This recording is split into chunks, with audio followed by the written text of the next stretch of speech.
Karena kita ada hutang di salah satu bank konvensional itu sebesar hutang pokoknya saja 3 miliar plus bunga 4 miliar. Ini sempat banknya ini mengajukan ultimatum ke saya dengan cara yang menurut saya ini di luar cara yang biasa. Dia pingin hutangnya lunas cuman dengan cara melaporkan ke ada salah satu pihak ketiga juga kan gitu. Tujuannya menembak saya supaya saya bisa dipidana gitu. Tapi ya karena Allah lah, saya sempat mengungsi waktu itu ya, sempat gak berani pulang ke Medan. Waktu berlalu dari November itu sampai sekitar 4 bulan, akhirnya nggak tahu ceritanya terakhir kok bisa terlunasi 3 miliar itu. Pihak ketiga itu akhirnya melunasi hutang saya. Aset saya pindah ke dia. Saya tetap rela karena saya juga pinginnya, saya yang penting lepas hutang dulu. Itu perjuangan yang sangat luar biasa yang menurut hidup saya ya. Jadi saya pikir nggak apa-apa lah. Yang penting kita kembali ke titik nol dulu. Kita mulai bangkit lagi.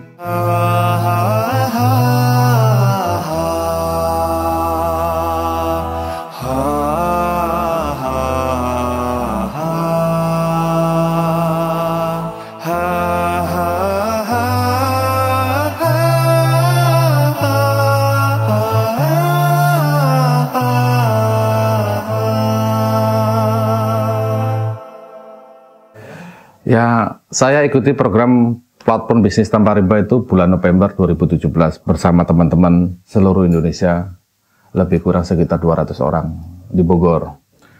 Dalam beberapa hari kita ikutin itu 3 hari kita ikuti program itu. Kita diajari bagaimana cara menyelesaikan hutang. Menurut saya sih, kayaknya acaranya biasa-biasa saja. Cuman karena kita tetap beringin supaya kita lunas hutang, ya saya ikutin aja. Karena di situ memang diajarkan kita bagaimana melunasi hutang dengan cara jangan memikirkan hutang itu. Yang paling penting kita berusaha untuk yang terbaik, untuk memantaskan diri, untuk membenahi ibadah-ibadah kita yang saat ini mungkin kadang bolong kan gitu. Ya saya coba terapkan gitu. Saya terapkan, saya mulai dari diri, misalnya sholat berjamaah. Saya coba itu nggak pernah, istilahnya kita usahakan jangan putus berjamaah. Subuh berjamaah, zuhur berjamaah, asar berjamaah. Kita coba dengan itu. Memang ya badai kita terlalu berat lah.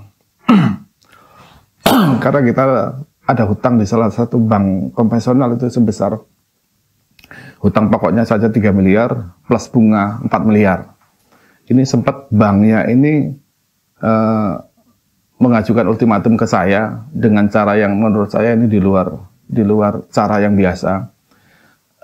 Dia pingin hutangnya lunas cuman dengan cara melaporkan ke ada salah satu pihak ketiga juga kan gitu. Tujuannya menembak saya supaya saya bisa dipidana gitu. Tapi ya karena Allah lah, saya sempat mengungsi waktu itu ya, sempat gak berani pulang ke Medan. Waktu berlalu dari November itu sampai sekitar 4 bulan, akhirnya nggak tahu ceritanya terakhir kok bisa terlunasi 3 miliar itu. Pihak ketiga itu akhirnya melunasi hutang saya. Aset saya pindah ke dia. Saya tetap rela karena saya juga pinginnya, saya yang penting lepas hutang dulu. Itu perjuangan yang sangat luar biasa yang menurut hidup saya ya. Jadi saya pikir nggak apa-apa lah. Yang penting kita kembali ke titik nol dulu. Kita mulai bangkit lagi. Ya setelah itu muncul kepercayaan diri, oh ternyata yang selama ini kita hidupnya nggak karuan itu yang membuat kita rasa galau, rasa kekurangan itu ternyata riba. Jadi kita pelajarin kenapa begitu dasarnya riba itu. Ya kita mulai berpikir, kita dikasih pelajaran di PBTR itu ternyata di Al-Quran juga riba itu sangat-sangat luar biasa. Yang kita dapat dari pengalaman itu bahwa riba itu, pelaku riba seperti berdirinya orang gila. Makanya saya berpikir, makanya saya seperti sebelumnya seperti orang gila kan gitu. Dan di ayat berikutnya juga, kalau yang tadi ayat Al-Baqarah 275. Ayat Al-Baqarah 277 juga bedakan tinggalkan sisa riba atau kita akan diperangin. Ya dulu kan kita nggak sadar kan gitu. Kenapa kita usaha yang begitu kita rintis dari awal, dari usaha yang kecil, besar, terakhir hancur kan itu. Karena kita terakhir sadar, kamu tinggalkan sisa riba atau akan diperangin. Kan? Ini teguran bagi saya memang. Teguran bagi saya ini luar biasa. Karena memang usaha kita benar-benar hancur. Benar-benar habis. Kita sudah di bank. Kita tidak percaya lagi. Waktu itu ya kita ya sangat bersyukur lah. Memang ya mungkin itulah titik balik saya lah. Dari 2017 kita berazam. Saya berazam 2000. Sebenarnya saya berazam dari Ramadan sebelumnya. Saya berdoa, ya Allah ya Rabb, semoga pada Ramadan tahun ini, Ramadan 1439, utang saya lunas. Utang saya dulu totalnya sekitar 15 miliar.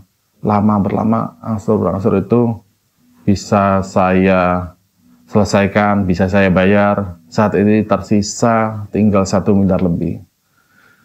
Dan ya beberapa kali saya mengikuti program ini, saya coba terapkan dalam hidup saya coba terapkan. Yang kejadian yang luar biasa juga terjadi pada bulan November, di mana waktu itu tanah saya laku terjual kayak gitu, dengan harga yang cukup fantastis, sehingga saya juga dapat menutup hutang kan. Dan itu ya saat ini saya mulain lah untuk membuat hidup yang lebih baik dengan modal yang tanpa hutang. Ya, sebelumnya kan kita berpikir bahwa untuk usaha itu harus bermodalkan hutang. Karena dulu memang kayaknya rasanya nggak mungkin kan gitu, kalau usaha itu harus nggak berhutang. Ternyata ya di masyarakat tanpa riba, kami diajarin bagaimana untuk usaha tanpa hutang. Karena ternyata hutang itu dia mempunyai tabiat buruk. Tabiat buruknya pertama, hutang itu akan selalu bertambah. Dia bertambah terus. Kalau nggak akan putus, dia akan bertambah terus. Yang kedua, dia akan membuat kita gelisah. Gelisah di malam hari dan terhina di siang hari. Ternyata itu hadisnya ada. Jadi kalau kita punya hutang itu, malam itu tidak bisa tidur. Malam itu ya mikirin cicilan kan gitu. Tanggal sekian bayar giro ini, tanggal sekian bayar cicilan mobil, tanggal sekian bayar cicilan bank gitu. Terus setiap hari gitu. Gelisah terus. Sedangkan kalau siang hari juga kita rasanya masih terhina.